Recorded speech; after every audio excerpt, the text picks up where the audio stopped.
আমার যে বিষয়টা নিশাত হত্যা মামলা, নিশাত আমার ছোট ভাইয়ের তৃতীয় মেয়ে। মেয়েটা 6 বছর বয়স, সে কিন্ডারগার্টেনের ক্লাস 1-এ পড়ত। গত মাসের 12 তারিখ আমার মা মারা যান। মারা যাওয়ার পরে আমরা তো একটি পুরা পরিবারে আমাদের মধ্যে একটা দুঃখ বেদনা ভরা মন নিয়ে আমরা ছিলাম। এমন অবস্থায় 15 তারিখে আমার মারা যাওয়ার পর কিছু গরিব মিসকিন খেয়ে এই অভুক্তদেরকে ভুক্ত হিসেবে কিছু খাবার দেওয়ার ব্যবস্থা আমরা করেছিলাম 15 তারিখে। ঠিক 15 তারিখ 12টার দিকে নিশাত যে মেয়েটা, এই মেয়েটা গোসল টোসল করে জামা কাপড় পরে বাড়িতে বের হয়েছে, আর অন্য ছেলে মেয়েরা সাথে ছিল, তাদেরকে নিয়ে খেলাধুলা করতেছে। তো আমরা তো কোনো এদের টেনশন ছিল না যে এমন কিছু হয়ে যাবে। আমাদের অনুষ্ঠান দিয়ে চলতেছে। এক পর্যায়ে খাবার দেওয়ার সময় হলো, তখন আমাদের ফ্যামিলির ছোটো ছেলে মেয়ে যারা আছে সবাই আসছে, কিন্তু ওই মেয়েটা আসছে না। তখন আমরা নিলাম যে ওই মেয়েটা কোথায়। তখন খোঁজাখুঁজি শুরু হইলো যে আমরা তো আর কোনো দিকে তো তার তথ্য পাইতেছি না। এক পর্যায়ে আমাদের ফ্যামিলির লোকজন আমরা কোনো খাবার দাবার আমরা গ্রহণ করি নেই। আমরা চতুর্দিকে ছোটাছুটি শুরু করছি যে এই বাচ্চারা কোথায় গেল, কোথায় হারিয়ে গেল। 1-1.5 ঘন্টার ভিতরেই আমি মাইকিং করতে শুরু করলাম আমার পুরা ইউনিয়নে। 1-1.5 ঘন্টার ভিতরেই। এরপরে সন্ধ্যার পর এটা 12টা 12:30 আমরা হুঁশ পাইতেছি, বাচ্চা পাইনি। সন্ধ্যার পরে আমি পুরো আমার জেলা ভিত্তিক আমি সিএনজি দিয়ে মাইকিং করতে শুরু করলাম। সন্ধ্যা 6টার দিকে আমি থানায় চলে গেলাম। থানায় চলে গেলে আমি জিডি করতে গেলাম। ব্রাহ্মণবাড়িয়া মডেল সদর থানা যেটা আছে, তখন থানা থেকে বললো যে যদি আপনি এই জিডি করতে চান তাহলে যে বাচ্চার যে গার্জেন মা অথবা বাবা লাগবে। তখন তার বাবা ছিল বিদেশে, দেশে আসে নাই। আবার ফিরে আমি বাড়িতে গেলাম, তার মাকে নিয়ে আবার থানায় গেলাম। থানায় যাওয়ার পর জিডি হইল। জিডি হওয়ার পর ওনারা তদন্ত করার জন্য পরদিন সকালবেলা আসছেন।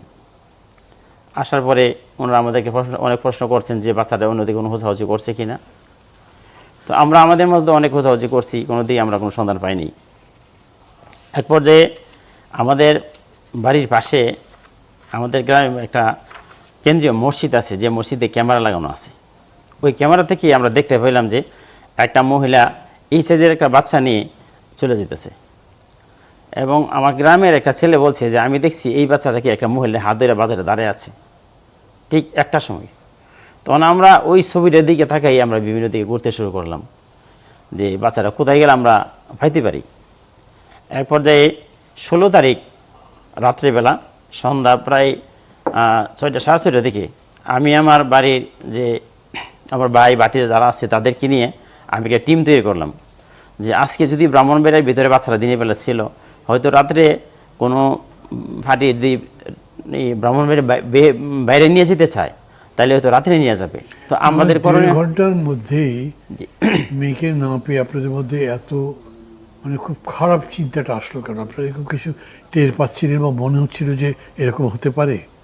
না, আসলে স্যার আমাদের মনে এমন কিছু ছিল না। আমাদেরকে থানা থেকে পুলিশ প্রশাসন বারবার জিজ্ঞেস করছে আমাদের কোনো শত্রু আছে কিনা, বা আশেপাশে এমন কারোর সাথে কোনো লেনদেন বা কোনো ঝগড়াঝাটি কোনো কিছু হয়েছে কিনা। তখন আমি বললাম যে না, আমাদের এমন কাউকে আমি মনে করি না যে আমাদের কোনো শত্রু আছে। আমার ফ্যামিলি আমরা 5 ভাই, আমি দ্বিতীয়। আমার যে ভাইটা বাচ্চারা মারা গেছে এই ভাইটা তৃতীয়। কিন্তু আমরা 5 ভাইয়ের জীবনে আমরা কখনো কারো মানুষের কোনো ঝগড়াতে করিনি। আমার বাবার জীবনে দেখি নাই যে আমার বাড়িতে জীবনে কোনো সময় পুলিশ আসতে, তা নয় আমার জীবনে যায়নি। এই ফার্স্ট এই ব্যাপারে আমি থানায় গেছি, আমার জীবনে কোনো সময় থানায় যায়নি। আমাদের পাড়া মহলে কোনো দিন পুলিশও আসেনি। আমরা এই পর্যায়ের মানুষ ছিলাম। তো যে ঘাতক কাজটা করছে আমরা পরে জানতে পারলাম তাদের সাথে আমাদের কোনো শত্রুমি ছিল না, কোনো অংশে ছিল না। যাই হোক, তখন আমরা অনেক খোঁজাখুঁজি করার পরে যখন তার কোনো সন্ধান পাইতেছিলাম না, একদিন পর যিনি ওসি সাহেব আমাদের শেখ শহীদুল ইসলাম সাহেব, ব্রাহ্মণ সদর থানা মডেল থানার ওসি, উনি বললেন যে যিনি তদন্ত করতে গেছেন, বলছে আপনি কী তদন্ত করছেন যে নিয়ে আসেন। ওনার তদন্ত বুকটা দেখে বলছে যে না, আপনি আবার যেতে হবে। সাথে আরেকজন লোক দিয়ে পরদিন পাঠাইছেন তদন্ত করার জন্য। এর ভিতরে আমি বলতেছিলাম যে আমি যে এই টিম তৈরি করছি, যে Brahmanbaria rail station, bus station, Kotapara rail station, bus station, Ashuganj rail station, bus station, আমি 5 জন করে লোক ফিট করছি প্রত্যেকে, যে আমরা গাড়িতে লোক উঠে নামা যারা করে তাদেরকে আমরা চেক করবো যে বাচ্চারা আছে কি না কোনো গাড়িতে। ইভেন আমরা যখন সন্ধ্যার সময় আমার গ্রাম থেকে যখন শহরে আমরা এই টিমটা যেতেছিলাম, ওই ঘাতক রিক্সা চালাও সেও আমাদেরকে নিয়ে এই রিক্সা দিয়ে নিয়ে আমাদেরকে টাউন পর্যন্ত পৌঁছে দিয়ে আসছে। পরে রাত্রি যখন প্রায় 12:30 বাজে, তখন এই ঘাতকের মা আমার পাশের বাড়ি, আমার বাড়িতে গেছেন, গিয়ে আমার ওইফেরে বলতেছেন যে ডাক্তার কোথায়। আমি একজন পল্লী চিকিৎসক, সেই হিসেবে ডাক্তার হিসেবে ডাকে মানুষে। বললো ডাক্তার কোথায়? বলছে উনি তো বাড়িতে নাই। উনি কখন আসবে? উনি কি এই বাড়িতে আজকে আসবে না আসবে না? তখন আমার বাড়িতে আমার মেয়ে আছে, DHMS ডাক্তার। আমার মেয়ে বললো যে না, আমার আব্বা আজকে আসবে না, উনি টাউনে গেছে কোনো কাজে। কিছুক্ষণ পরে আমার বড় ভাইয়ের ঘর আছে আমার পাশের ঘরে, বড় ভাইয়ের ঘরে গেছে ওই মহিলাটা, বলতেছেন যে ভাই কোথায়? আমার ভাবির কাছে গিয়ে বলতেছেন, বললো যে উনি তো বাড়িতে নাই, উনি কি আজকে আসবে না আসবে না, বাড়িতে থাকবে কি না? ওই ছেলের মা বলতেছে। তখন বলছে যে আমরা বলতে পারি না, উনি বাইরে গেছেন। ঠিক 1 ঘন্টা পরে প্রায় 1:30টার সময় আবার এই মহিলাটা এইভাবে আসছে আপনার কাছে? জি, 16 তারিখ রাত্রিবেলা। তো আমরা থেকে বাড়িতে নাই, আমরা বিভিন্ন পয়েন্টে আমরা চেক করতেছি। তখন 16 তারিখ রাত্রে প্রায় 1:30টার সময় মহিলাটা আবার আসছে, একই কথা জানতে চাইতেছে আমরা কোথায়। তখন আমার মেয়ে আমার কাছে ফোন দিল, বললো আব্বা আপনি কোথায় আছেন? আমি বললাম যে আমি ব্রাহ্মণবাড়িয়া রেল স্টেশনে আছি। বললো যে এই মহিলাটার যে আচরণ ভঙ্গি, আমার কাছে মনে হইতেছে মহিলাটা কোনো একটা সমস্যা আছে, আপনি হয়তো আশা করেন এখন, না হয় এটা আপনি চিন্তা করেন কী করতে পারেন। তো আমি বললাম যে রাত্র তো এখন 1:30 বাজে, এখন তো আসা যাবে না, আচ্ছা তোমরা সাবধান থাকো, আমি সকালে আয়সা দেখে কি করা যায়। সকালে আসার পরপরই ওই থানা থেকে ওসি হিসাবে 2 জন লোক পাঠিয়েছিলেন আমাদের কাছে, আবার তদন্ত নতুন করার জন্য। তখন উনি 2 জন আমার বাড়িতে আসছে। আপনি ফিরে আসলেন? জি, ফিরে আসছি সকালে 8টার দিকেই 2 জন প্রশাসন থেকে 2 জন লোক আসছেন। ওনারা বলতেছেন যে আপনারা যে ছবিটা নিয়ে বিভিন্ন দিকে দৌড়াদৌড়ি করতেছেন, ও এক মহিলা এক বাচ্চা নিয়ে চলে গেল, এটা কি আপনি শিওর হয়েছেন যে এটা আপনাদের বাচ্চা? আমি বললাম যে না, এটা তো আপনার শিওর না, যদিও ছবিটা দেখতেছি একদম ছবিটা ক্লিয়ার না যে আমরা আমাদের বাচ্চা চিনতে পারি, এমন না। তখন ওনার একটা ছবি এটা একটু বড় করে একটু ক্লিয়ার করে দেখাইলো, তখন দেখলাম যে না, এই বাচ্চা তো আমাদের না। এই আলোচনা করতে করতেই আমার পাশের বাড়ি থেকে একটা ছেলে দৌড়ে আসছে, এসে বলতেছে কাকা, আমার বাড়ির পাশে যে খালি জমিটা আছে, ওই জমিতে একটা বস্তা দেখা যায়, এটার মধ্যে হাতের আঙুল দেখা যায় এবং মাছি উঠতেছে। এই কথা বলার পরে স্যার আমি তো তখন ভিতরে পানি নেই, আমি একদম মন শুকিয়ে গেছে, দৌড় দিলাম। সাথে সাথে যে পুলিশ সদস্য 2 জন ছিল, ওনারাও আমাদের সাথে গেছেন। গিয়ে যাওয়ার পরে ওনারা বলছে যে এটা খুললেন, খোলার পরে অর্ধগলিত লাশ। এটা 15 তারিখে মারছে, তখন 17 তারিখ। তো খোলার পরে তো আমি দেখে চিনে ফেলেছি যে আমার ভাতিজির পরনে জামা কাপড়গুলো দেখি, চেহারা দেখে চেনার মতো কোনো পরিবেশ নেই। তার মাথার চুলগুলিতে ধরার পরে মাথার চুলগুলি হইলে আইসা পড়ে, অর্ধগলিত অবস্থা হয়ে গেছে। চেহারা ওই গলাতে চাপ দিয়ে তারা মারছে, মারার কারণে চোখগুলি সামনের দিকে বাইরে গেছে, এদিকে কালো দাগ।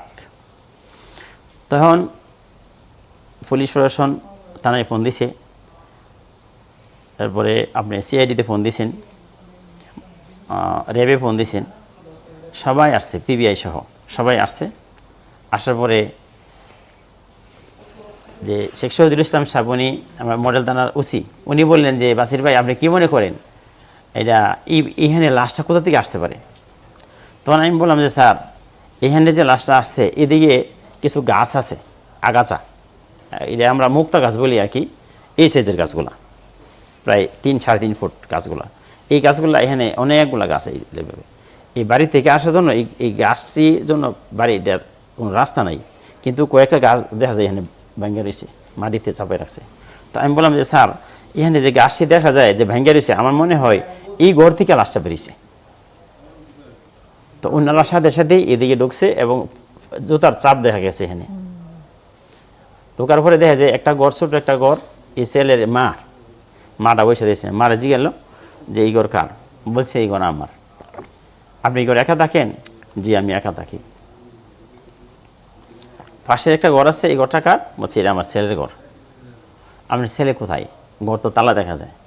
আমার ছেলে গাড়ি চালাইতে চলে গেছে, আপনার ছেলেকে ফোন দেন। তো মা ফোন দিতে এসেছিল না, যেভাবেই হোক তারা অনেক কৌশলে ফোন দেওয়ার চেষ্টা করছেন এবং ফোন দিছেন। ফোন দেওয়ার পরে ছেলে মার ফোন পাইয়া বাড়িতে আসছে। আসার পরে জিজ্ঞেস যে ঘর কার? তখন বললো যে ঘর আমার। ঘর তালা কেন? আমি বাইরে চলে গেছিলাম, এই জন্য আমি তালা দিয়ে রাখছি, তালাটা খুলো। তালা খোলার পরে ঘরটাতে 2টা রুম ছিল। একটা রুমের মধ্যে হরগোটা ছিল, আরেকটা রুমের মধ্যে সে একটা চকি ফেলে থাকতো। কিন্তু দরজা হওয়ার পরে ঘর থেকে সেন্টের গন্ধ বেরিয়ে আসতেছে এবং তারা এই হরকোড়াগুলি সরানোর পরে মাটিতে রক্তের দাগ দেখতে পেল, যে তাজা রক্তের দাগ। এরপরে বললো যে ঘরের মধ্যে একটা ড্রাম আছে, তেলের ড্রাম, যে খালি ড্রামগুলা তালা লাগানো। বলছে এটাতে কি? তখন সে বললো যে এটা কিছু নাই, এটা খালি। তো তালা দিয়ে রাখছো কেন? এটা খুলো। এটা যখন খুলছে, খোলার পরে ওই যে এই বস্তার মধ্যে লাশটা ছিল, এখান থেকে একটা দুর্গন্ধ ছিল, সেম দুর্গন্ধ তার এই ড্রামের ভিতরে পেরেছি। তখন তারা মোটামুটি এখানে জিনিসটা ক্লিয়ার হয়ে গেছে যে ঘটনাটা এখানে হয়েছে। তো তারা কিছু প্রশ্ন করার পরে সে তখন মানসিকভাবে একটু ভেঙে পড়ছে। তখন তার কি হাত করা লাগে নিয়ে গেছে এবং আমাকে বলছেন ওসি সাহেব যে বাসির ভাই, আমার মনে হয় আমরা 70% আলামত পেয়ে গেছি, হয়তো বাকিগুলা আমরা পরে জানবেন আর আমরা পরে জানাবো। তো এরপরে আমার একটা কথা বলছেন যে আপনি এমন কোনো কাজ করেন না যে আইনের বাইরে কিছু করেন না, যাতে করে আমাদের বিচারটা যেন কোনো বাধাগ্রস্ত হয়। এই কথা বলার পরে আমরা যে ঠিক আছে। তো উনি নিয়ে গেলেন, রাতের ভেতরেই ওনারা এই মামলা করছিলেন, আমি তা নাই, মামলাটা উনি দিয়ে দিচ্ছে পিবিএ এর কাছে। পিবিএ থেকে তাকে জিজ্ঞাসাবাদ করার পরে সে খোলাখুলি সবগুলো বলে বলছে আমি মেয়েটার এইভাবে মারছি, আমি ঘরে নিয়ে আসছিলাম, আমার ঘরে এই রেকর্ডগুলো আছে মোবাইলে, যে আমি মেয়েটা ঘরে নিয়ে আসছিলাম, পরে সে কান্নাকাটি করতেছে, তার মার কাছে চলে যাবে, মার কাছে বলে দিবে এমন কিছু। তখন আমি তারে এই আমার পাশে একটা গায়ের গেঞ্জি ছিল, গেঞ্জিটা তার মুখের ভিতরে ঢোকাই দিছি, জোর করে মুখের ভিতরে পুরোটা গেঞ্জি ঢোকা দিছি।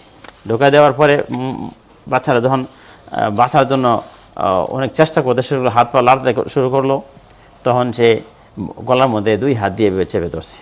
বলছে আমি 20 মিনিট পর্যন্ত আমি চাপ দিয়ে ধরে রাখছি। ধরে রাখার পরে তখন যখন বুঝতে পারছি সে মারা গেছে, লড়াচড়া করে না, তখন আমি এই বাচ্চাদের আমার ঘরে একটা বস্তা ছিল, বসির বস্তা, এই বস্তার ভিতরে ভরছি, বস্তার ভিতরে ভরিয়া তারপরে আমি ডামের মধ্যে রেখে দিছি। এই কথাগুলি রেকর্ড আছে তার।